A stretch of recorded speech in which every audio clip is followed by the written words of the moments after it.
இந்த வீடியோவில் நான் 6th ஸ்டாண்டர்ட் போயிட்டதுனால வந்து எனக்கு ஒரு போர்ட் கேட்டிருந்தேன். அதனால் வந்து எனக்கு ஒரு சூப்பரான போர்ட் கிடச்சிருக்கு.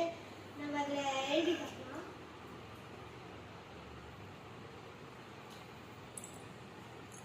சூப்பராக இருந்தது. நான் 6th ஸ்டாண்டர்ட் என்னோட ஸ்டடீஸ்க்கு நல்லா யூஸ் ஆகும்.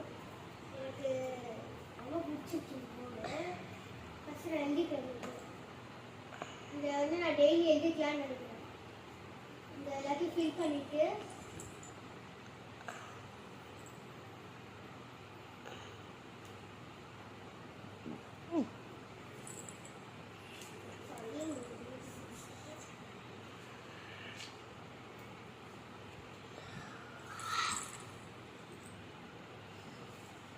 அதே மாதிரி இந்த போர்டு டெய்லி யூஸ் பண்ணுற மாதிரியும் இருக்கணும். அப்புறம் வந்து நான் டெய்லி வந்து தாட்டுன்னு எங்களுக்கு போட்டுக்கணும். தாட்டுன்னு போட்டு நான் டெய்லி இந்த தாட்டை ஃபாலோ பண்ணுவேன். டெய்லி இந்த போர்டு நான் யூஸ் பண்ணுவேன். யூஸ் பண்ணும்போது வந்து தாட் டெய்லி எழுதிட்டு அப்புறம் என்னோட ஸ்டடி ஸ்டார்ட் பண்ணால் வந்து கொஞ்சம் நல்லா இருக்கும்ல. இந்த போர்டு எழுதி முடிச்சுட்டு டெய்லி தாட்டும் நான் சொல்லுவேன். ஸோ வந்து எனக்கு இந்த போர்டு வந்து ரொம்பவே பிடிச்சிருக்கு. Bye friends. இது மாதிரி நிறைய வீடியோவுக்கு லைக் பண்ணுங்கள், ஷேர் பண்ணுங்கள்.